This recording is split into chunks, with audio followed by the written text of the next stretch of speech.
ربي وارضى عن الصحابة يا ربي وارضى عن السلالة.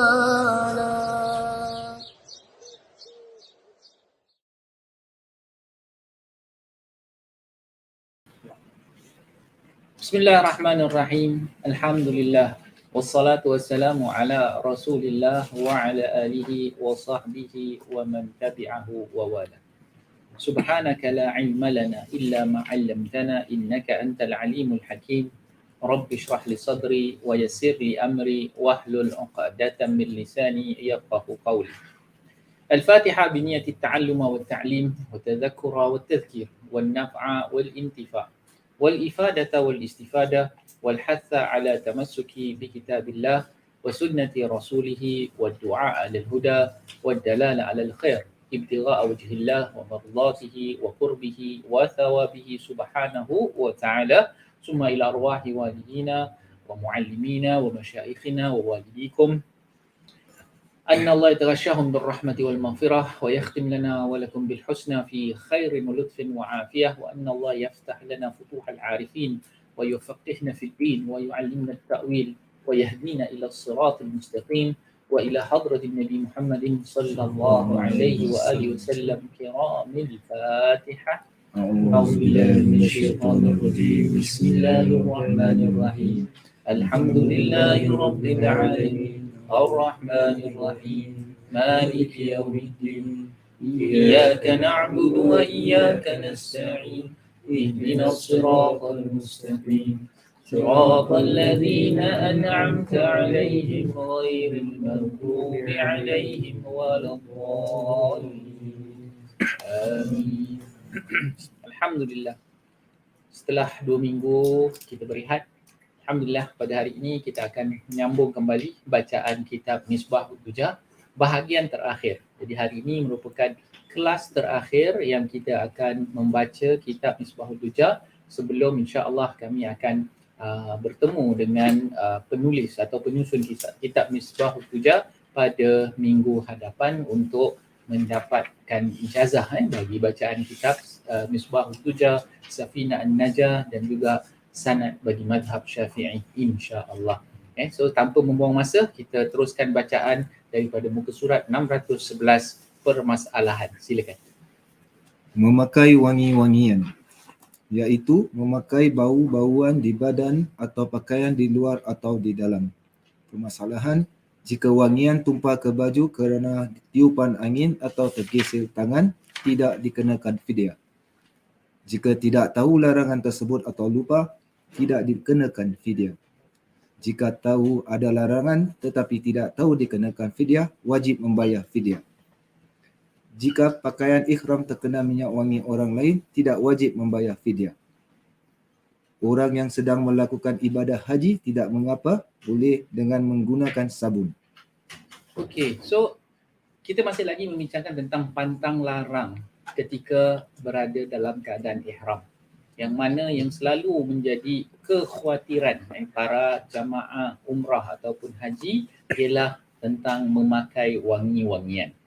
Jadi yang dimaksudkan dengan berwangi-wangian itu masih lagi mengingatkan kita tentang dunia dan nikmat-nikmat dunia. Jadi memakai wangi-wangian tidak dibenarkan ketika seseorang itu berada dalam keadaan ihram. Jadi kalaulah tengah dalam keadaan ihram, berhati-hati. Sebab itu tidak boleh menggunakan minyak wangi. Tengah kadang-kadang bila dalam ihram tu jauhkanlah minyak wangi tu, jangan sampai tercalit kat tangan, kan dah terbiasa kat muka, kat janggut dan sebagainya, kerana itu merupakan salah satu pantang larang. Jadi tapi kat sini ada beberapa permasalahan. Yang pertama ialah kalau tumpah. Kadang-kadang kita kalau ialah sebagai jamaah umrah contohnya, yang biasanya bila kita sampai kita akan dibenarkan untuk naik ke hotel, bilik hotel terlebih dahulu untuk kita pergi toilet, bersihkan diri, ambil wuduk sekali lagi sebelum kita melangkah masuk ke Masjidil Haram. Okey. Jadi sering diingatkan kepada para jamaah berhati-hati. Lagi-lagi kalau kena hotel yang bawahnya banyak shopping mall, banyak kedai-kedai minyak wangi. Nanti datanglah penjual-penjual tu kata murah kasturi RM5. Dah kita ulur tangan tak sedar, dah masuk terkena memakai minyak wangi. Jadi berhati-hati. Jadi bila naik ke atas di dalam bilik hotel tersebut juga tidak menggunakan minyak wangi. Okey. Tapi kat sini kalau kita tengok beberapa permasalahan, kalau bukan kita yang nak pakai, contohnya kena tiup angin, tergesel, terpegang tangan orang salam kita, tangan dia penuh dengan minyak wangi, kita punya pula jadi wangi. Okey, itu semua tidak menjadi masalah. Okey, bukhur, orang bakar bukhur, kan? Orang bakar bukhur. Kalau dia asap tu kena kat kita tak ada masalah, tapi kita jangan pergi kat situ, kita pergi ambil bau wangian bukhur, taruh kita punya ihram kat dekat bukhur, tu semua itu maknanya kita mewangikan diri kita. Jadi wangi-wangian ini termasuklah wangian daripada minyak dan juga perkara-perkara yang lain. Okey. Yang kedua dikatakan kat sini kalau terlupa tak apa. Kalau terlupa tak apa. Tapi kalau dia yang ketiga kata apa? Dia tahu. Dia tahu benda ni tak boleh tapi dia tak tahu kena bayar fidyah. Dia kena bayar fidyah. Fidyah kat sini maknanya dam lah. Kena bayar dam. Tapi kalau dia tahu larangan tapi dia tak tahu kena fidyah, dia kena bayar fidyah. Kemudian kalau terkena minyak wangi orang lain, okey, itu tidak wajib membayar fidyah. Kemudian yang terakhir kat sini, ini pendapat-pendapat lah dekat dalam kitab Tanwirul Qulub disebutkan bahawa kalau menggunakan sabun tidak dikenakan fidyah, dibolehkan. Kalau menggunakan sabun. Tapi selalu saya katakan nanti was-was sendiri. Kalau boleh elaklah. Kemudian banyak juga orang kadang-kadang ingat minyak wangi termasuklah minyak angin. Contohnya selalu para jamaah kata, "Ustaz, saya pakai minyak kapak tadi. Kena tak saya bayar dam?" Tak kena. Kerana itu bukan wangian. Yang dimaksudkan sini ialah bau wangian. Jadi kalau tak nak was-was, saya suruh cakap dengan jamaah, bawa sekarang banyak yang fragrance free. Kadang-kadang wet wipes tu ada bau. Kan? Kadang-kadang kita punya minyak angin pun sekarang bau bubble gum. Dah jadi lain dah nanti dia sendiri yang was-was. Okey, jadi untuk mengelakkan tu semua kita elakkan daripada terkena perkara-perkara yang tersebut. Apapun kalau anda was-was, balik kepada mutawif. Bila dah kena apa mutawif kena jawab. Mutawif pun kena bersikap facilitating lah. Jangan sampai orang tanya, alah itu pun tak tahu. Tak boleh lah kan. Memang soalan-soalan ni macam, Ustaz, saya tadi terlupa, saya pakai minyak angin, boleh tak? Ustaz, pakai koyok boleh tak? Ustaz, pakai macam-macam soalan dia tanya. Jadi kalau mutawif yang berpengetahuan, dia akan berikan nasihat yang sepatutnya lah. Saya terpakai, tak apalah, terpakai, tak sengaja. Saya tak saya betul-betul lupa. Tak salah. Kerana apa? Kerana kita ambil kaedah yang menunjukkan bahawa Rasulullah SAW kata diangkat, maknanya tidak berdosa orang-orang yang melakukan sesuatu perkara apabila dia lupa. Okey? Rufi al-qalam an salas. 3 tempat diangkat pena. Maknanya tidak dia akan dihukum orang yang melakukannya. Okey? Yang mabuk, yang tidur, yang terlupa. Yang kecil, budak anak kecil juga. Ini perkara-perkara yang memang secara umumnya tidak dikenakan apa-apa perkara tersebut. Okey? Terus yang seterusnya, larangan yang seterusnya, membunuh binatang buruan di darat. Iaitu yang liar yang boleh dimakan atau yang beranak antara binatang yang liar dengan jinak seperti kijang, rusa, burung, belalang dan lain-lain. Ni maksudnya apa? Siapa pakar binatang kat sini? Apa yang beranak antara binatang yang liar dan jinak. Kijang dia kacukan rusa, burung, belalang, ini yang boleh dimakan. Jadi kalau misalnya kata dia lahir daripada binatang yang boleh dimakan, kahwin dengan binatang yang liar, itu pun tak boleh diburu. Itu maksudnya lah. Selain daripada binatang-binatang biasa yang boleh dimakan, contohnya buru lembu ke apa, rusa, ni semua diburu tak boleh dalam keadaan ihram. Tak kecil. Keadaan ihram memang buru apa? Okey.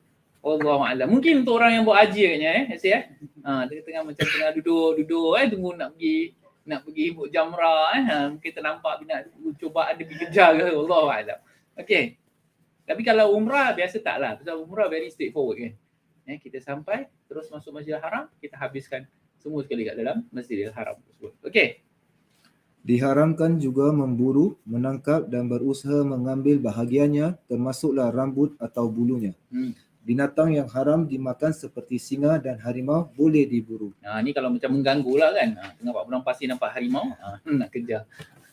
Termasuk di dalam makna membunuh atau membinasakan binatang tersebut ialah jika ia disergah, lalu binatang itu lari ketakutan, lalu patah dan luka kerana terlanggar kayu ketika lari, perbuatan ini berdosa dan dikenakan dam.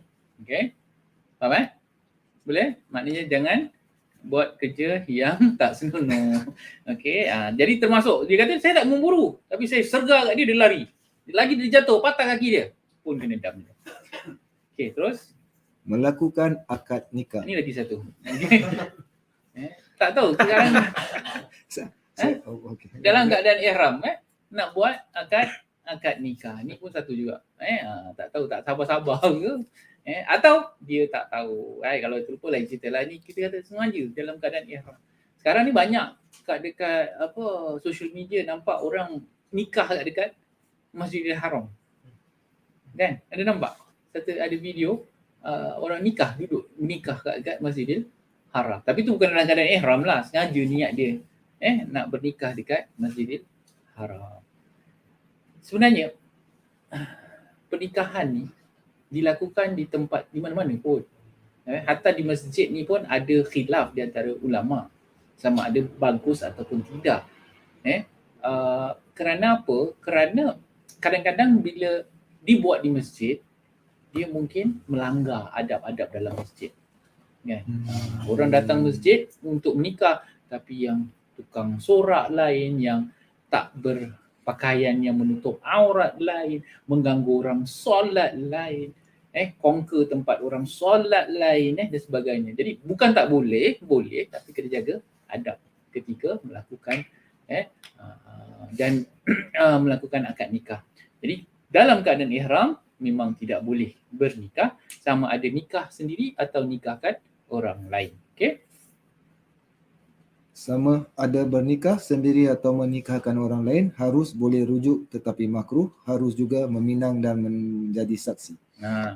Harus maknanya tak dosa kalau rujuk rujuk isteri ketika keadaan ihram. Dia dah tahu tengah sebelum dia pergi umrah ke sebelum pergi haji ke, dia menceraikan isteri dia. Dalam keadaan ihram, dalam tengah berdoa, insaf pula nak rujuk balik. Lalu dia pun rujuklah isteri dia. Macam mana rujuk, cara dia macam mana? Cara rujuk macam mana? Cara rujuk sekadar seorang suami berkata pada isteri, raja'tuki. Aku rujuk pada kamu. Perlu tak isteri setuju? Tak perlu. Selagi mana dia dalam iddah, rujuk itu sah tanpa persetujuan isteri. Itu namanya rujuk. Sebab itu ada iddah. Sebab itu ada talak 1, talak 2. Kan? Talak 1 dengan talak 2, selagi mana dalam tempoh iddah, suami boleh rujuk tanpa persetujuan, tak payah buat majlis. Sila datang ke majlis rujuk saya. Tak ada. Okey, tak payah saksi pun. Sekadar melafazkan, raja'tuki, aku rujuk kembali kepada kamu. Si isteri nak tak nak kena dia jadi isteri balik. Sebab dalam tempoh iddah masih isteri. Tapi kalau lepas talak 3, itu tak ada. Itu namanya talak bain. Sebab tu talak pertama namanya talak raj'i. Talak kedua namanya talak raj'i. Talak yang suami masih boleh rujuk. Kenapa diberikan tempoh tersebut? Kerana kadang-kadang masa lafaz talak itu dijatuhkan dalam keadaan marah. Dalam keadaan tidak berfikir. Jadi mungkin dah cool down dalam masa 3 bulan. Dalam masa 3 bulan dia fikir balik, fikirkan perkara lain, fikirkan masa depan, fikirkan anak-anak and all that, dia rasa dia nak rujuk balik pada isteri. Mungkin isteri pun masa tu suami ceraikan sebab dia ceraikan aku gitu kan. Suami pula tak boleh kena cabar kan. Banyak lelaki gitu tau, kau jangan cabar aku, berapa kau nak? Action. Cerai ni bukan main-main. Cerai ni bukan untuk dicabar. Cerai ni benda yang Allah larang. Abghadul halal indallah at-talaq. Perkara yang halal paling dibenci oleh Allah Subhanahu Wa Taala ialah talak, penceraian yang dilakukan tanpa sebab. Of course ada penceraian ada sebab. Jadi kalaulah dah fikir balik dalam masa tempoh iddah, dia nak rujuk balik. Boleh tak? Boleh. Sekali tengah nak rujuk tu, tengah fikir tengah dalam keadaan ihram, boleh rujuk, sebab rujuk ni macam nikah, sebab tu dimakruhkan. Okey. Meminang lah pula. Tengah dalam ihram, pinang pula ke anak orang. Saya ingat saya suka kat awak lah. Saya ingat saya nak kahwin dengan awak. Itu minang dalam kitab-kitab fikir, bila kata meminang tu, seorang lelaki bila dia approach seorang perempuan dengan mengatakan cantik awak hari ni, itu pun dah kira meminang secara indirect. Jangan sembarang-sembarang cakap dengan makcik, cik cantik hari ni. Nanti makcik terasa kau minang aku ya. Makcik baru belajar fikir. Jangan salah-salah cakap, itu namanya pinangan indirect. Tapi kalau direct, dia terus jawab aku nak nikah dengan kau. Itu meminang. So meminang hukumnya harus dalam keadaan ihram. Dalam bab rujuk tadi tu.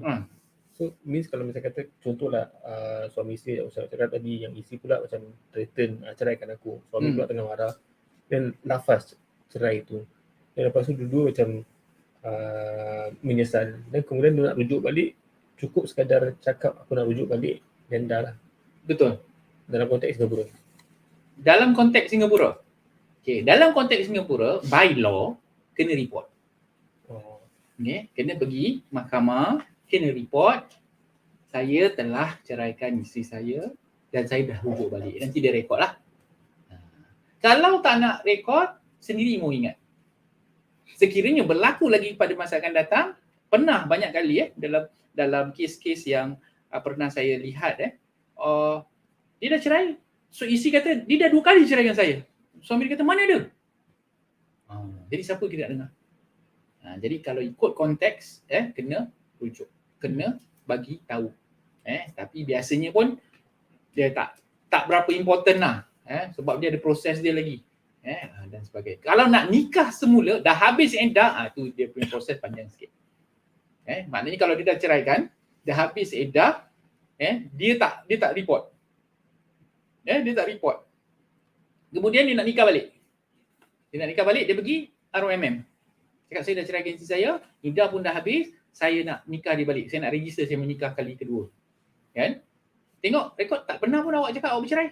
Dan dia kena pergi buka kes cerai dulu. Itu panjang lah. Itu yang ikut pengalaman yang saya tahulah, tak tahu sekarang kalau dah berubah. Baru dia akan nak rekod cerai kat Singapura ni, dia makan masa tau. Dia bukan macam hari ni cerai, besok dapat sertifikat. Lusa kahwin lagi, tak boleh. Tak boleh. Kan? Kadang-kadang bila start aja buka kes, pergi mana dulu? Counselling dulu. Pergi counselling dulu. Betul ke nak cerai ke apa ke? Dah cerai pun kena counselling dulu. Banyak kes-kes yang tak settle. Kerana apa? Dia ni tak nak pergi counselling. Disuruh pergi, tak nak pergi. Dia ni tak nak pergi, dia ni tak nak datang. Jadi dia drag. Dia kalau pergi sekali cakap, okay, second meeting, dia akan cuba lagi, tak boleh. Baru terus pergi buka ke mediator, terus pergi buka pre-trial, terus trial, terus habis. Tapi itu pun 4-5 bulan.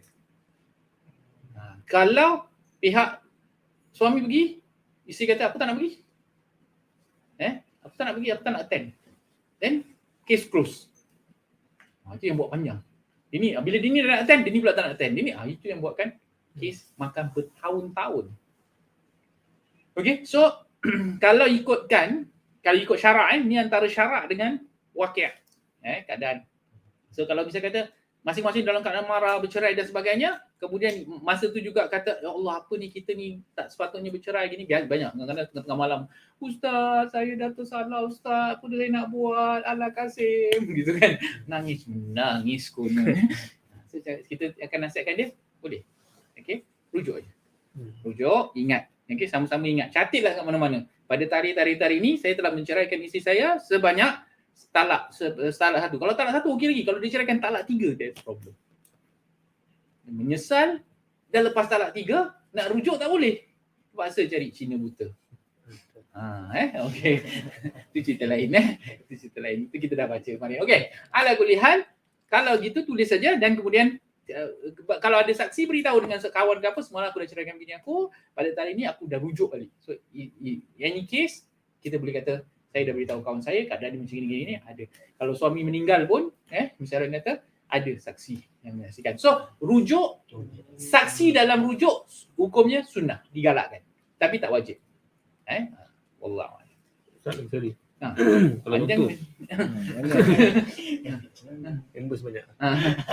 Kalau saya kata dia lafaz talak 3 dalam keadaan marah tapi tak ada niat. Dan kemudian dia suami isteri kena macam kita kauti tak mau bilang, kita macam consider tukar talak 1 macam tu. Apa akan jadi pada antara dia dengan Tuhan lah. Tapi kalau misalnya kata lepas tu diorang bersatu kemudian dapat anak, so anak tu masih sah taraf. Saya tak boleh cakap. Sebab ini contoh kalau para penonton yang nak mungkin dengar soalan ni. Dia dah ceraikan talak 3, kemudian dia sendiri sama-sama dia cakap jangan bilang orang ni baru kira talak 1. Okey, itu antara dia dengan Tuhan. Sama ada jatuh atau tidak. Okey. Hukum jatuhnya talak itu hukum dihukum oleh qadi. Ustaz-ustaz pun tak boleh hukumkan. Saya boleh nasihatkan. Ikut hukum jatuh, tapi whether dah jatuh hukuman tu, dia kena pergi jumpa qadi. Kat mahkamah syariah, duduk kat depan tu, jumpalah Ustaz Irwan Hadi ke, Ustaz Fazali ke, Ustaz Zarehana ke, mereka yang akan tetapkan, okey, dia tengok gini-gini keadaan, dia tanya betul awak gini betul, okey, jatuh talak 1. Jatuh. Bukan kita yang menentukan. Lepas tu kalau orang tanya saya kata, saya boleh cakap kalau ikut hukum memang sah. Walaupun dalam keadaan marah, tak ada niat, talak jatuh. Selagi mana dia lafazkan perkataan cerai. Okay, main-main pun jatuh. Aku ceraikan kau, isteri dah menangis, April Fool. Jatuh. Tak pakai. April Fool tu full lah. Tetap jatuh. I just joking. Cerai, nikah, cerai, rujuk. Tak boleh main. Bila kita main kan dia jadi juga. Okay, sebab tu dalam berlakon, kalau kita tengok drama-drama yang betul-betul jaga, dia akan cakap aku terima nikah, nanti dia tak ada suara. Sebab kalau tak, kali betul-betul boleh jadi sah. Kat dalam kelas ustaz tengah ajar, okey aku nak nikahkan aku dengan anak perempuan aku, dia kata saya terima ustaz, dah sah dah. Dia jadi menantu ustaz. Kan? Jadi nak kena hati-hati, tak boleh main. Bab nikah tak boleh main. Bab cerai tak boleh main, bab rujuk pun tak boleh main. So persoalannya pernah berlaku, bukan tak pernah berlaku benda ni. Dia mati-mati dah ceraikan dengan keadaan marah, talak 3, kemudian dia nak jadi talak 1. Memang ada mazhab yang mengatakan talak 3 dalam satu lafaz dikira satu talak. Jadi siapa yang akan menentukan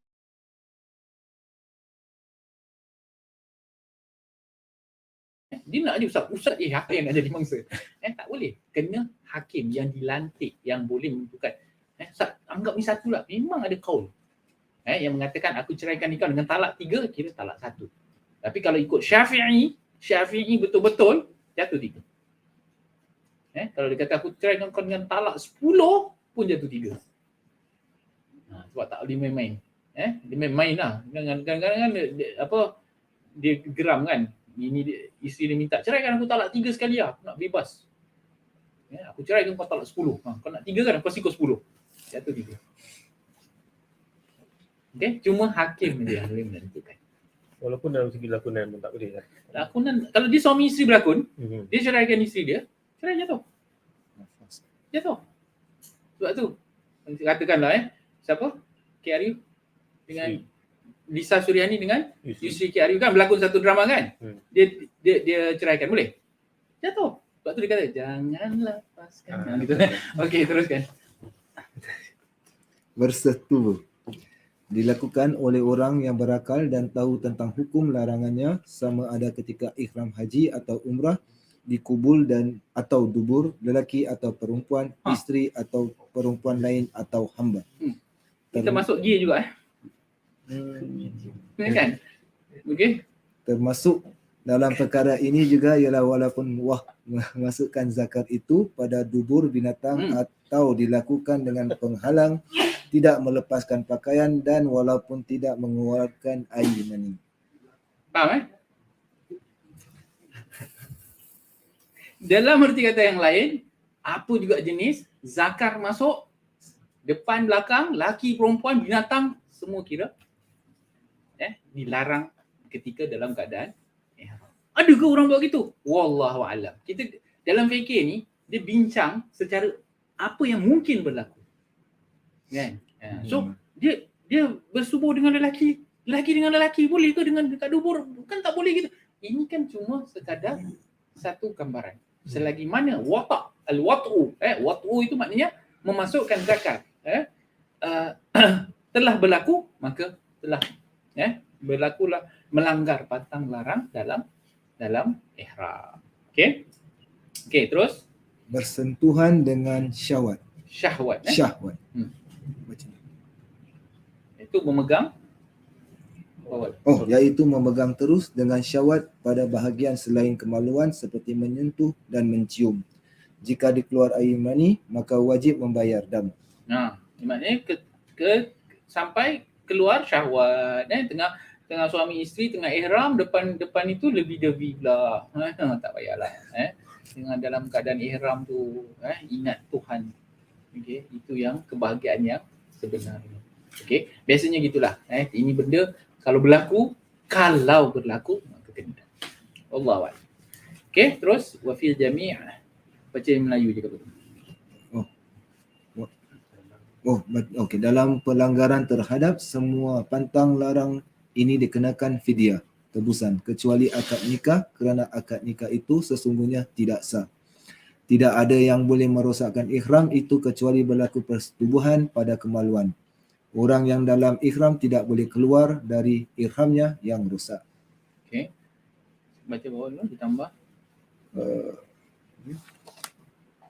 Di dalam kitab lain ditambah, memakai minyak wangi pada rambut kepala, juga memakainya pada misai atau janggut, termasuk memakai minyak kelapa, minyak sapi dan lain-lain, sama ada banyak atau sedikit seperti sehelai rambut atau misai, walaupun minyak yang terkena misai atau janggut itu kerana makan nasi minyak.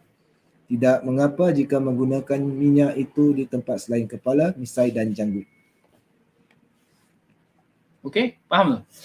Ini tambahan. Ini maknanya yang tidak disebutkan dalam kitab Al-Raja', iaitu memakai minyak wangi pada kepala.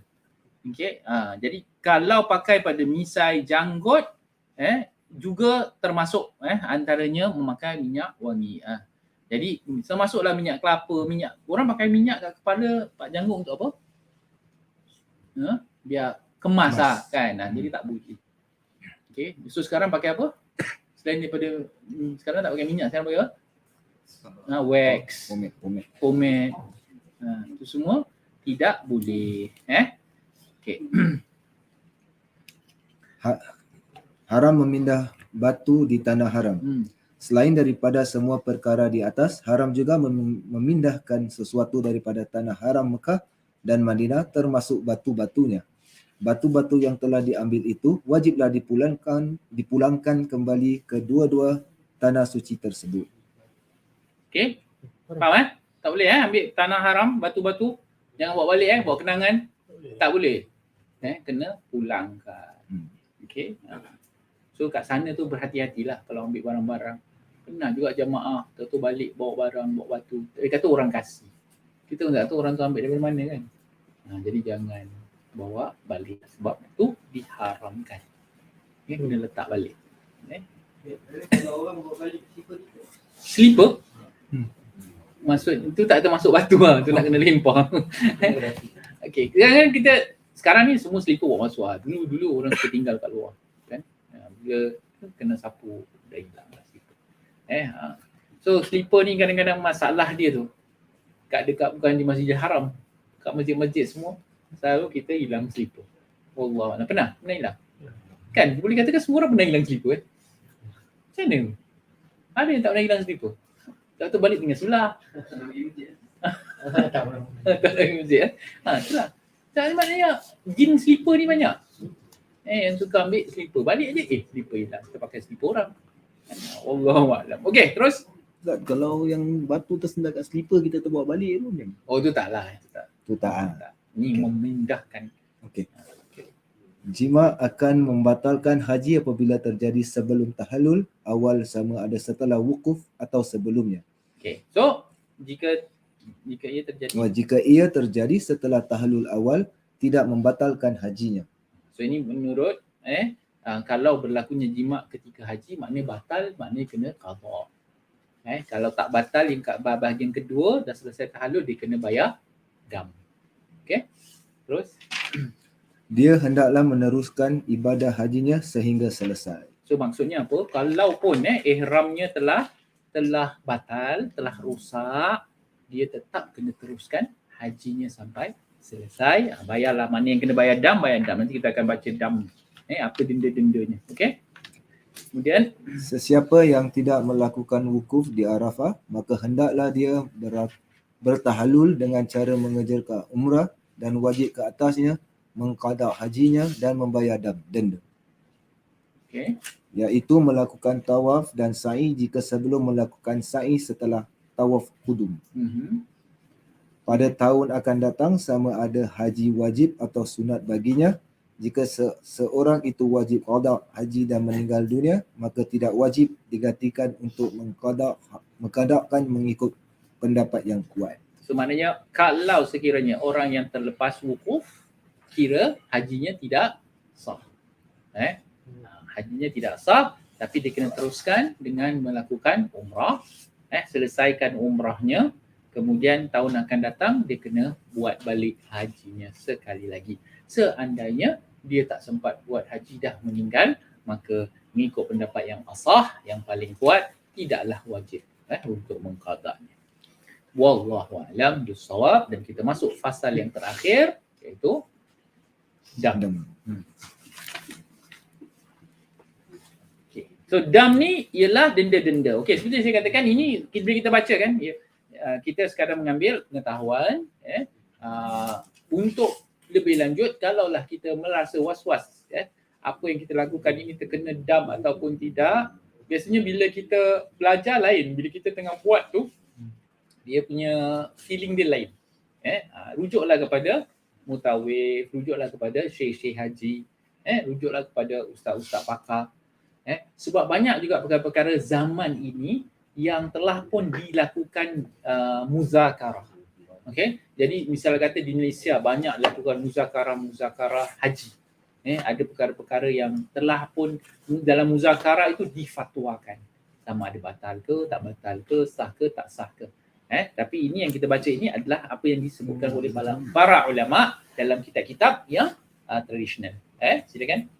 Denda-denda yang wajib dibayar ketika pantang larang dalam ihram dilanggar ada 5 perkara. 1. Denda wajib kerana meninggalkan kelakuan wajib haji.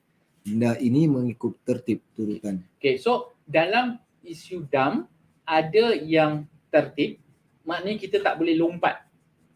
Kena pilih. Dia ada 3 contohnya. 3, maknanya kita kena buat yang first. Kalau betul-betul tak boleh buat yang first, baru pindah nombor 2. Okay. Ada pula dam yang takhir. Maknanya boleh pilih. Nak buat yang first boleh, nak buat yang second boleh, nak buat yang third boleh. Itu beza dia. Kemudian ada yang takdir. Ada yang dikadarkan. Ada yang tak. Kita baca. InsyaAllah. Hendaklah terlebih dahulu dia menyembelih seekor kambing.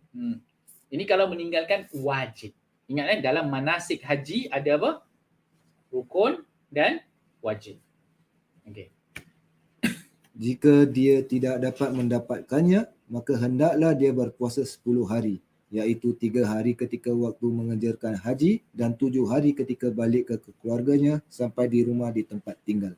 Okay. So ini adalah tertib. Dia tak boleh terus pergi, okay, saya tak nak buat nombor 1, saya nak buat nombor 2. Tak boleh. Dia kena buat nombor 1.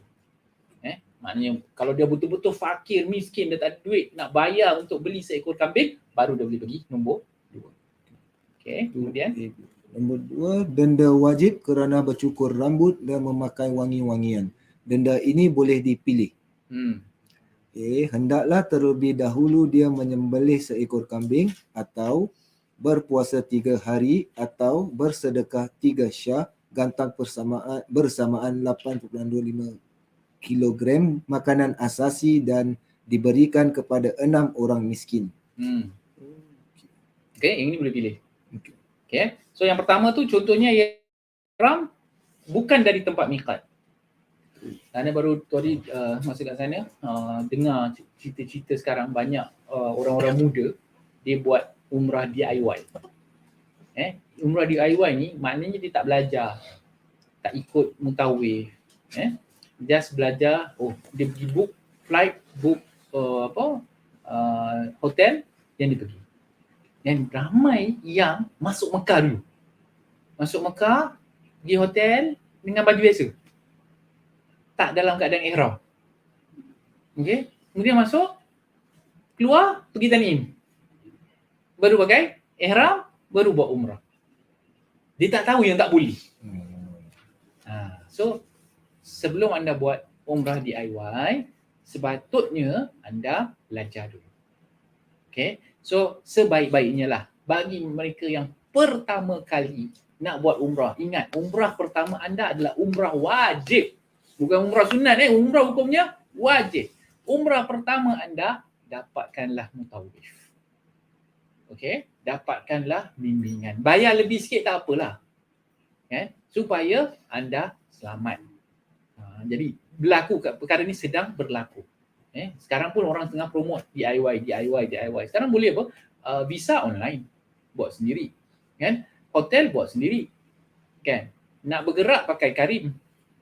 Pakai app atau Uber. Kat sana boleh pakai Uber, boleh pakai Karim. Grab tak ada. Kan? Kemudian dia buat sendiri lah. Sekali terlupa yang ni tak buat, yang tu tak. Macam mana? Dah buat kena, ni kena dam. Macam mana? So belajar dulu. Okay? So contohnya tadi tu, kalau dia tak buat ihram di miqat. Dia tak buat ihram di miqat. Biasanya kita dalam kapal terbang, sebelum kita sampai airport Jeddah, kita akan dimaklumkan. Sama ada dimaklumkan oleh pegawai announcement dalam kapal terbang tu sendiri, kalau kapal terbang Islam lah. Ataupun mutawif sendiri agak-agak. Maknanya biasanya 1 jam sebelum sampai tu, kat situlah kita dah jatuhkan niat. Okay? Jadi kalau dia terlupa ataupun terlepas berihram di miqat lalu dia masuk, maka dia kena bayar dam. Ini juga contohnya bagi wanita yang nak masuk di dalam keadaan haid. Tentunya dia tak boleh nak berihram. Dia boleh jatuhkan tapi dia kena tunggu. Dia tak boleh tawaf. Ingat tawaf nak kena suci kan? Dia kena tunggu. Kadang-kadang dia nak tunggu tu tak tahu bila. Kan? Lama kan, maknanya dia kena dalam pantang larang ihram tu selama mana dia belum bersih, selagi itu dia dalam keadaan ihram. Sebab dia belum boleh buat tawaf. Selagi dia tak boleh buat tawaf, dia tak boleh tahallul. Jadi katakanlah dia masuk Mekah, dia tengah dalam keadaan haid. Okay? Sampai kat miqat dia ihram. Dia masuk hotel, dia tak boleh pakai minyak wangi, dia tak boleh bertubuh, dia tak boleh apa, semua kena stay. Sampailah katakan lepas 5 hari. Nasib dia. Dia bersih, barulah dia buat tawaf. Jadi dalam isu-isu yang macam ini, kadang-kadang kita kata dengan jamaah yang tak sure ataupun tak, okey tak apa. Jangan ihram. Ada sebab lah. Okey. Dia kena bayar dam. Maknanya bila dia dah bersih, dia kena bayar sembelih seekor kambing. Kita minta dia. Okey, kita sembelihkan seekor kambing, baru keluar, masuk balik. Masuk dekat tanah halal, baru masuk balik untuk melakukan umrah. Okey? Okey, so pastikan yang kita kalau masuk Mekah dengan niat umrah mesti nak kena miqat, jatuhkan ihram kita di miqat. Okey, kecuali kalau orang pergi Mekah dia nak jual-jualan, dia tak nak buat umrah, itu lain cerita lah. Tapi biasanya apa pun dah masuk Mekah, mesti nak umrah dulu. Umrah lah. Dah terlanjur nak deal dengan hotel ke, nak buat promo apa ke, ihram dulu. Okey. Kemudian yang kedua tadi iaitu kalau dia cabut rambut dia, bakar rambut dia ke pakai wangi-wangian, dia boleh pilih sama ada mana yang senang untuk dia. Terusnya Seperti ihram bukan dari tempat miqat, iaitu memberi makan kepada 6 orang miskin di Mekah dengan setiap orang akan mendapat setengah syah. sak. Sak. Setengah sak. Okey, so bersedekah 3 sak. 3 sak, satu orang setengah sak. Tapi orang ni mesti orang miskin ke Mekah. Okey. Okey, terus Denda wajib kerana terkepung oleh musuh atau terhalang jalan melakukan haji kerana perompak. Dia hendaklah bertahlul dan menyembelih seekor kambing. ini macam kisah Rasulullah sallallahu alaihi wasallam ketika sebelum pembukaan Mekah setahun sebelum tersebut, yang mana Rasulullah tidak dibenarkan masuk ke kota Mekah untuk melakukan umrah pada tahun tersebut. Lalu Rasulullah pun bertahallul dan sembelih seekor kambing sebagai dam. Okey. Satu hari agaknya time COVID kan. Tiba-tiba kat tengah jalan daripada Madinah nak masuk sekali. Dia kata tak boleh masuk Mekah. Dia nak tunggu bila? 2 tahun. Baru boleh masuk Mekah. So tahallul lah. Okey, terus Denda wajib kerana membunuh binatang buruan. Denda ini boleh dipilih. Jika binatang buruan itu termasuk yang ada permasalahannya, contoh persamaannya, contohnya kijang sama jenis dengan kambing, maka wajiblah dia menyembelih binatang yang sama dengannya atau hendaklah mengira harganya dan membeli makanan dengan harga tersebut dan menyedekahkannya kepada orang miskin. Jika tidak, maka hendaklah dia berpuasa sebagai gantinya, iaitu untuk setiap mud, iaitu 1 cupak persamaan 700 gram, puasa 1 hari. Jika binatang buruan itu tidak ada persamaannya, maka dia wajib menyedekahkan makanan yang sama harga dengan binatang itu kepada orang miskin atau berpuasa sebagai ganti untuk setiap mud cupak dengan berpuasa 1 hari. Okey, so ni orang yang memburu tadi kan? Orang yang memburu. Jadi kalau misalnya kata dia buru kijang, dia boleh sembelih kambing. Sebab equivalent. Okey? Tu kalau boleh jumpa bersama. Kalau tak dia tak nak buat itu, dia boleh kira harga kambing tu berapa. Jadi kalau katakan harga kambing tu 300 rial contohnya, 300 rial, dia kena sedekahkan 300 rial itu kepada fakir miskin. Kalaupun tidak, dia boleh juga memilih untuk dia puasa. 300 rial tu bersamaan berapa mud. Jadi kalau kita kan 300 rial tu bersamaan dengan 30 mud contohnya. So dia kena puasa 30 hari. Macam itulah. Persamaan yang dia boleh buat. Tapi kalau misalnya kata dia buru satu binatang yang tak tahu datang dari mana dan dia tak boleh cari persamaannya, maka dia kena sedekahkan harga binatang itu kepada fakir miskin. Okey. Ataupun dia berpuasa macam contoh yang awal tadi. Setiap 1 mud 1 hari. Okey. Yang seterusnya, denda wajib kerana persetubuhan. Denda ini mengikut tertib. Hendaklah terlebih dahulu menyembelih seekor unta. Bukan kecil-kecil menyembelih seekor unta. Sama ada jantan atau betina. Jika tidak ada, maka hendaklah digantikan dengan seekor lembu. So unta masih ada. So maknanya siapa yang melakukan persetubuhan dalam keadaan ihram kena sembelih unta. Bukan kambing tau. Unta. Berapa puluh ribu. Jangan cik pasal. Okey.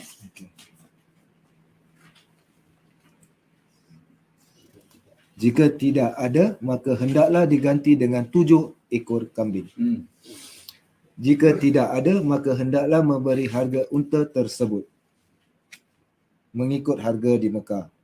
Dan dengan harga itu hendaklah membeli makanan dan menyedekahkannya kepada orang fakir atau miskin yang ada dalam kawasan haram di Mekah.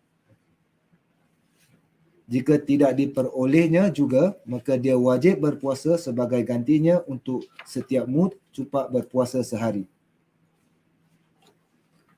Tidak sah penyembelihan dan pemberian makanan kecuali hendaklah dilakukan di tanah haram. Puasa sah dilakukan di mana saja. Tidak dibolehkan membunuh binatang buruan di tanah haram walaupun dipaksa untuk membunuhnya, dan tidak boleh memotong tumbuhannya. Wajib menggantikan tanaman yang besar dengan lembu dan tanaman yang kecil dengan kambing. Tidak boleh memotong dan mencabut tanaman yang ada di tanah haram yang tidak ditanam hidup sendiri. Rumput yang telah kering boleh dipotong tetapi tidak boleh dicabut. Ini kalau misal kata tengah ziarah-ziarah ke kat dalam kawasan, kalau kat dekat kawasan Masjidil Haram mungkin tak nampak pokok lah. Kan? Tapi mungkin kalau pergi kawasan-kawasan yang luas sikit, ada pokok-pokok, tangan jangan gatal. Okey, diharamkan. Okey. Terus Sudah bertahlul dan orang yang sedang berihram sama hukumnya dalam perkara ini. maknanya kat dalam tanah haram melakukan perkara-perkara tadi tu, walaupun dah dalam tahlul pun tak boleh. Hukumnya haram. Okey. Wallahu a'lam bissawab. Jadi ini pembahasan bab haji ini Ustaz Muadzir mengambilnya daripada kitab Nail Ar-Raja. Bukan Safinah An-Najah. Seperti mana yang kita katakan awal bahawa kitab Safinah An-Najah dia habis sampai bab puasa saja. Kitab haji merupakan bahagian tambahan yang diambil daripada sebahagiannya daripada Matan Abi Syuja' dan sebahagiannya daripada Nail Ar-Raja. Okey, so sampai sini. Kemudian yang akhir ini adalah sebagai satu tambahan ringkasan perjalanan manasik haj. Ini saya terasa kita tak payah baca secara beramai-ramai, masing-masing boleh baca sendiri. Ini adalah sekadar gambaran, susunan untuk perjalanan orang yang melakukan ibadah haji. Pada 8 Zulhijjah dia buat apa? 9 Zulhijjah dia kat mana? 10 Zulhijjah dia kat mana? 11 dan sampailah 13 Zulhijjah. Semuanya Ustaz telah pun, Ustaz Muadzir telah pun menulis semula. Tadi yang kita baca tu kan, dia punya wajib, dia punya rukun. So bila berlaku ni, masing-masing anda di rumah boleh habiskan bacaan ini dengan membacanya sehingga selesai. Ada 4 muka surat sahaja. Okey. Kemudian paling akhir sekali mungkin kita buka kat muka surat 623 yang 600 faedah. Faedah tanda haji mabrur. Menurut Syekh Bahruddin Al-Aini dalam kitabnya Umdah Al-Qari, ciri-ciri orang yang hajinya diterima mabrur ialah keadaan atau tindak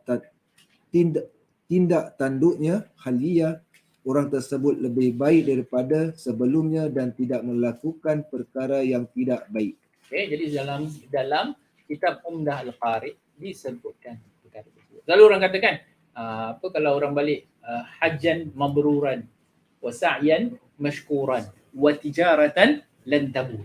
Ini doa ataupun ucapan kita kepada orang yang nak pergi haji ataupun balik haji. Haji yang mabrur. Jadi apakah tanda haji itu mabrur? Tandanya ialah mengikut kitab Umdah Al-Qari disebutkan. Tanda-tandanya ialah orang yang dah pergi haji, dia berubah menjadi orang yang lebih baik. Okey. Bukan tanda-tandanya dia tukar nama kat IC dia. Haji Zulfaizan. Terus sebalik-balik je cepat itu bukan tanda yang hajinya mabrur. Hajinya yang mabrur berarti dia telah pun menjadi orang yang lebih baik dan meninggalkan perkara-perkara yang buruk. Okey, jadi kena masing-masing buat muhasabah. Tapi kita jangan judge orang. Saya sekali lagi saya ingatkan dia tu pergi haji sama je aku tengok. Itu bukan urusan kita. Tak guna demi haji, dia haji IC tu dia. Dulu panggil haji IC. Sebab apa? IC dia dah tukar. Dah taruh nama haji. Tapi perangainya tak berubah. Itu urusan antara dia dengan Allah Subhanahu Wa Taala. Okey, malahan dalam apa juga amalan yang diterima oleh Allah Subhanahu Wa Taala, pastinya petandanya ialah perubahan dalam diri kita. Dan kadang-kadang kita juga pernah mendengar bila kita sakit balik kan. Nanti biasanya orang akan kata alamatul qabul. Maknanya kalau balik daripada buat amalan apa ke apa, balik sakit, itu tanda amalan kamu diterima. Habis satu jamaah datang kat saya, Ustaz, saya tak sakit. Amalan saya tak diterima ke? Dah lain pula cerita dia.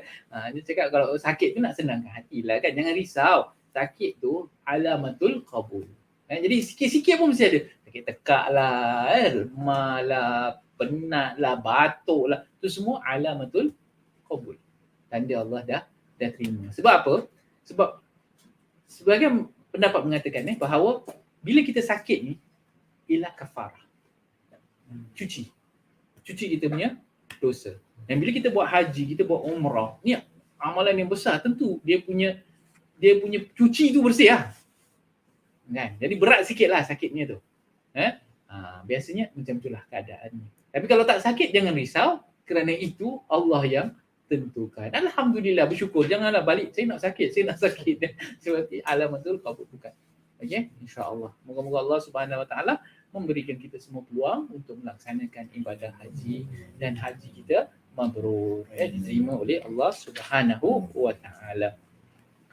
Jadi kat sini kat bawah tu Al-Faqir Ustaz Muhadir Jul menyebutkan tentang beliau telah pun selesai dan kita pun menulis hari ini berapa bulan? Bukan 16 Muharram Alhamdulillah kita dalam kelas ini telah pun selesai membaca kitab Misbahud Duja Syarah Safina An-Najah pada tanggal 7 hari bulan Safar 1445 Hijriah pada jam 10:05 malam. Alhamdulillah, dan insya-Allah minggu hadapan 10 pagi kita akan berjumpa dengan penulis kitab dan mendapatkan ijazahnya. InsyaAllah. Moga-moga Allah permudahkan perjalanan kita ke sana. InsyaAllah. Wallahu a'lam bissawab. Okey, dengan itu selesai kita kitab Misbahud Duja. Kitab yang seterusnya bila akan bermula akan diumumkan. Bukan sekarang, akan ada break sikit. Nanti saya akan umumkan pada penonton-penonton di rumah. Begilakah kelas yang seterusnya. Minggu depan tak ada. Minggu depan nantikan tayangan live daripada Masjid Negeri Shah Alam yang akan kita bawakan yang ditaja oleh tak tahu siapa saja tapi Allah alam tengok macam mana, adakah ditayangkan secara live pada pagi tu ataupun delete telecast pada malam tersebut akan diberikanlah. Jadi saya akan cuba minta pada yang memberi ijazah supaya ijazah itu juga diberikan kepada mereka yang menonton yang tak dapat ikut serta rombongan ke Masjid Negeri Shah Alam. InsyaAllah saya akan cuba. Okey, kalau tak nanti kita mintakan ijazah bagi orang yang mendapat ijazah untuk mengijazahkan pula kepada yang lain. Tapi dengan syarat baca habis lah. Kena baca habis. So apa tu ijazah? Ijazah ini sebenarnya apa yang kita terima hari ini, sertifikat kan, syahadah. Ini semua mengambil daripada idea ijazah ni. Okey. Contohnya bila kita lulus daripada sebuah universiti sebagai contoh, okey, mereka akan menunjukkan yang kita telah pun selesai mendalami ilmu-ilmu tertentu bersama guru-guru yang berada di dalam institusi tersebut. Okey. So maknanya dah certified. Okey. Jadi pada asalnya ijazah itu diberikan daripada guru kepada murid, kepada dia jadi guru pada muridnya dan seterusnya. Itu ijazah. Jadi ijazah yang kita nak minta ni, yang kita nak ambil ini ialah daripada penulis kitab ni sendiri. Dan penulis kitab ini dia ada ijazah dia yang bersambung sampai pada penulis kitab Safina An-Najah. Okey, dan kemudian ada juga ijazah daripada mazhab Syafi'i yang sampai pada Rasulullah sallallahu alaihi wasallam. Itulah keberkatan yang kita nak ambil, keberkatan ilmu. Secara tradisional kita ambil. Belajar secara umum pun boleh kan, tapi ijazah secara khusus pun lebih berkat insya-Allah. Jadi itu yang selalu kita harapkan, terutama dalam pembacaan Al-Quran. Al-Quran bila kita baca, pastikan yang kita dapatkan sanad daripada yang membaca. Biasanya sanad tu kita ambil daripada guru kita ambil daripada guru dia sampai Rasulullah sampai Jibril. Maknanya bacaan kita tu daripada Al-Fatihah sampai Qul a'udzu birabbin nas itu telah pun didengar bagaimana Rasulullah mendengarkan bacaannya di depan Jibril alaihi salam. Itu yang nak diusahakan. Okey, so tu Quran. Ini fikih. Nanti hadis 40 Nawawi, nanti tafsir. Semuanya kalau dapat ijazah mana dapat berkah. Sebab hari ni banyak orang pergi belajar. Kau belajar kat mana? Ada tu kat TikTok cakap. Google cakap, klik ni cakap, dia tak sampai. Dan kadang-kadang orang banyak yang tak amanah dalam menyampaikan ilmu. Dia ambil sikit daripada kitab tu. Dia ambil sikit daripada kitab ni. Kemudian dia kata ini kitab ni cakap. Betul lah kitab tu cakap, tapi tak secara amanah, tak secara jujur. Banyak berlaku penyelewengan. Hatta di kalangan ulama. Dan begini ni bukan satu perkara yang beraninya diorang buat. Memang daripada dulu. Hadis pun orang boleh tipu. Nama Rasulullah yang Rasulullah dah kata, siapa yang bernipu atas namaku, falyatabawa maq'adu finnar. Hendaklah dia bersiap sedia tempat di dalam neraka. Pun orang boleh buat. Apatah lagi kata-kata ustaz ni, kata-kata guru ni, kata-kata kadang-kadang salah dengar pun. Sebab tu pentingnya ada silsilah sanad yang diakui.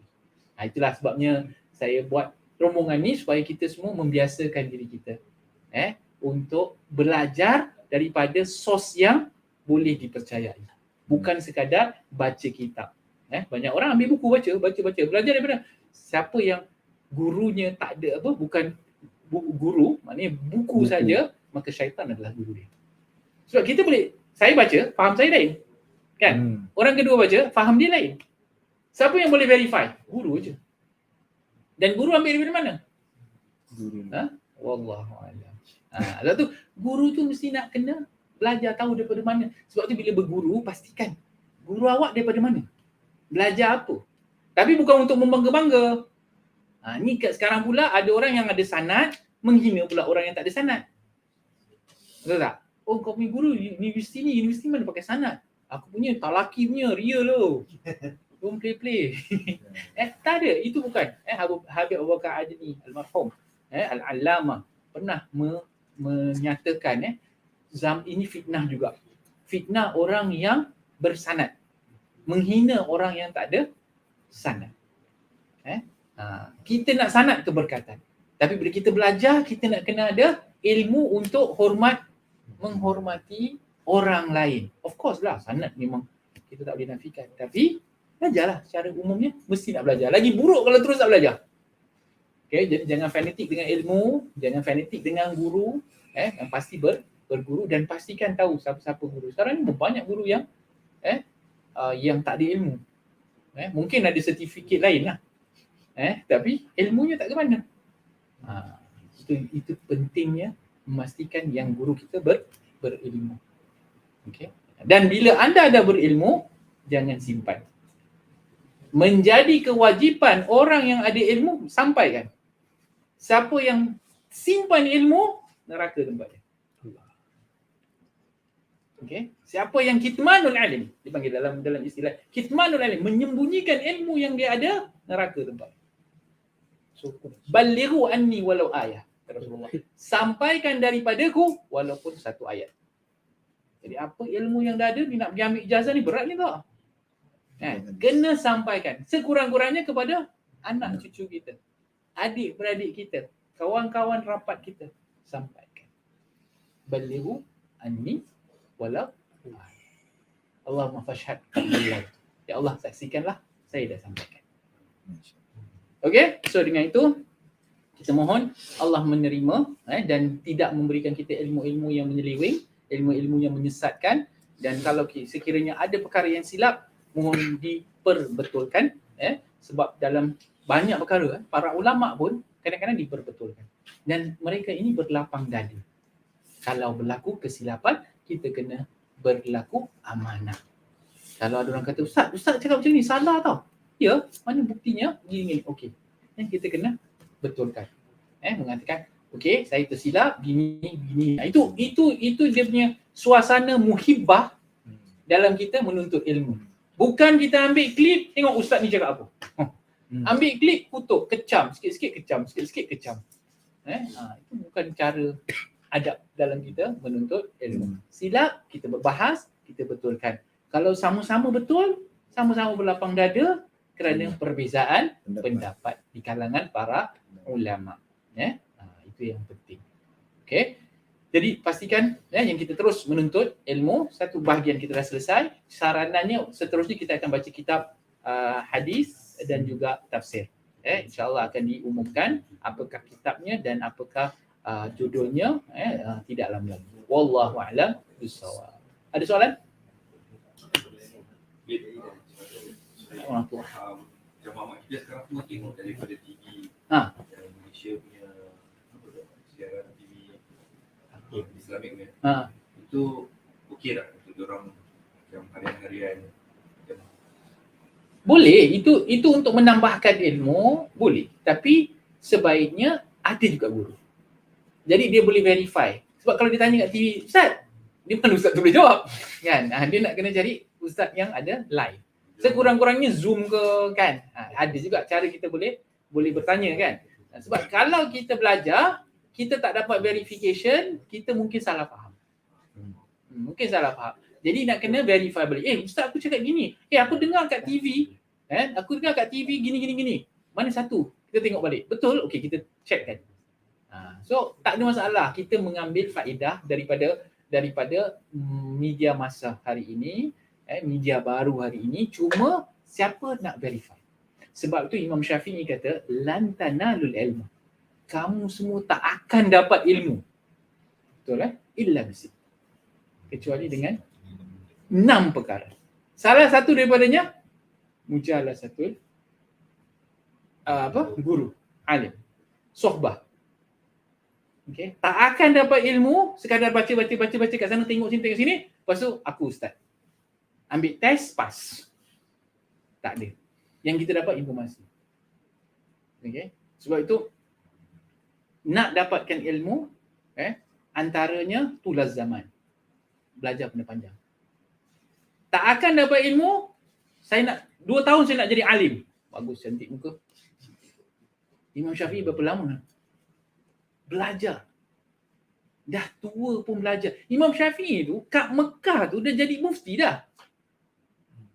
Pergi lagi cari guru. Pergi Madinah cari Imam Malik. Belayar lagi. Cari guru. Kan? Sekarang mufti dah tak payah belajar lagi, aku dah hebat. Kan? Aku dah setara dengan Habib ni, aku dah setara dengan doktor ni.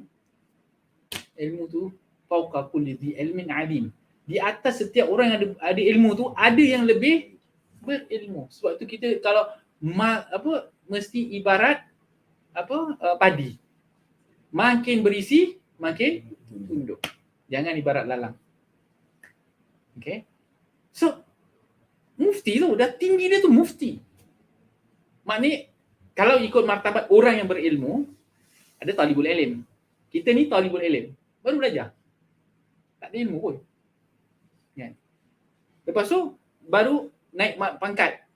Okay? Kalau mufti tu, maknanya dia dah hafal Quran, dia dah hafal beribu hadis. Okay? Dia dah tahu ilmu nasikh mansukh, bahasa Arab dia dah mantap. Dia punya nahwu, dia punya saraf, dia punya balaghah, dia semua hebat. Baru dia boleh keluarkan fatwa. Baru namanya mufti.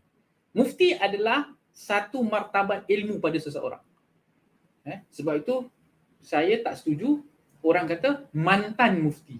Mana boleh mantan? Mantan mufti negara. Yes. Tapi once you reach mufti level, mufti lah, ilmu tak kena tarik.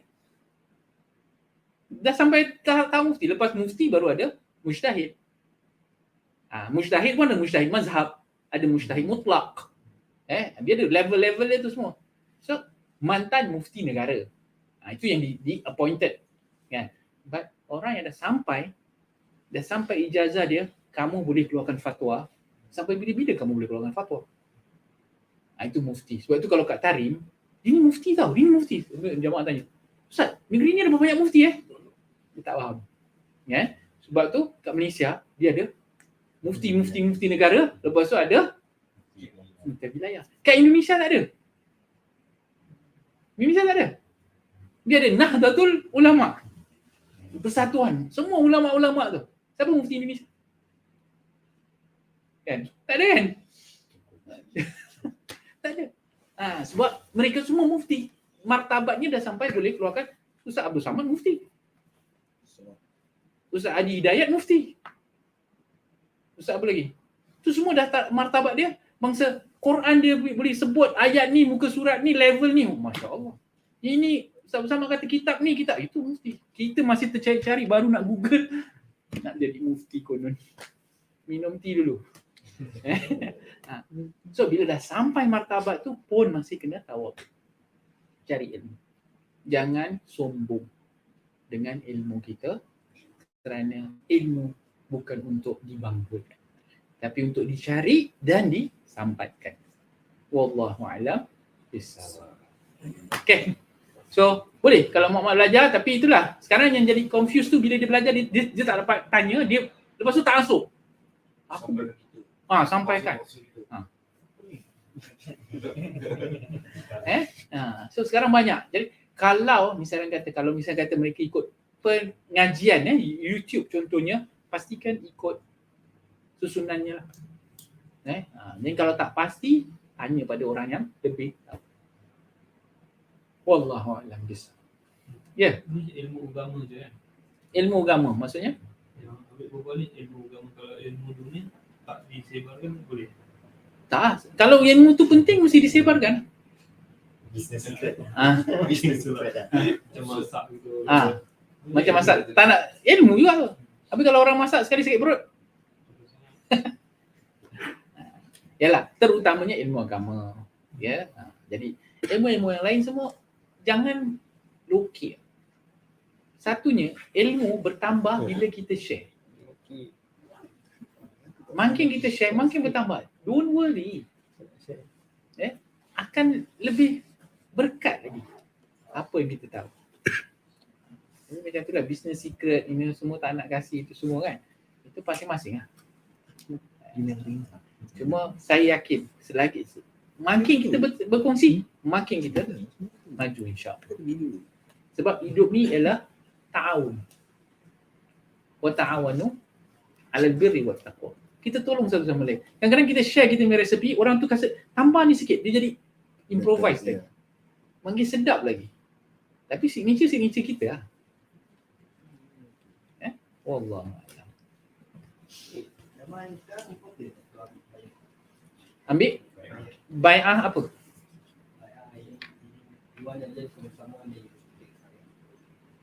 Bai'ah ni ada macam-macam jenis. Ya. So sometimes kadang-kadang bai'ah yang diambil itu macam satu, wallahu a'lam, saya kalau silap betulkan, satu perjanjian, saya cuma belajar daripada awak je. Okay, itu pun tak berapa tepat. Kita boleh belajar dengan banyak guru. Semua kadang-kadang bai'ah amalan. Itu sebahagian tarikat mungkin dia ada macam tu. Maknanya kamu dah bai'ah dengan tarikat ni, kamu tak boleh ambil amalan tarikat lain. Supaya tak bercampur aduk. Wallahu a'lam. Tapi kalau ikut tarikat Balawi tak kisah. Kita boleh amalkan. Yang tak ada macam ikut mana yang mudah bagi kesesuaian kita. Sebab kadang-kadang berat kita ambil, kita tak tahu. Kita dah bai'ah dengan satu amalan tu, kita tak tahu kita boleh bawa ke tak boleh bawa. Wallahu a'lam. So, kalau nak berguru, yes, mungkin guru tu tak nak nanti kamu belajar dengan orang lain, kamu nisbahkan pada dia. Wallahu a'lam. Cuma pastikan pada saya ialah guru tu siapa. Itu je lah yang penting. Kadang-kadang yang ajaran sesat banyak yang tak kasih gerak. Wallahu a'lam. Okey, kita selesaikan insya-Allah malam ni dengan doa penutup selepas kita belajar insya-Allah. Bismillahirrahmanirrahim. ربنا انفعنا بما علمتنا ربي علمنا الذي ينفعنا ربي فقهنا وفقه أهلنا وقرابات لنا في ديننا مع أهل الكفر إنسا والذكر ربي وفقنا ووفقهم لما أرتدي قولا وفعلا كرما وارزقني حلالا دائما وأبدل أتقياء علما نحظى بالخير ونكفى كل شر ربنا أحسن لنا كل شؤون وأخبر بالرضا منك العيون واقض عنا ربنا كل الديون قبل أن تأتينا رسل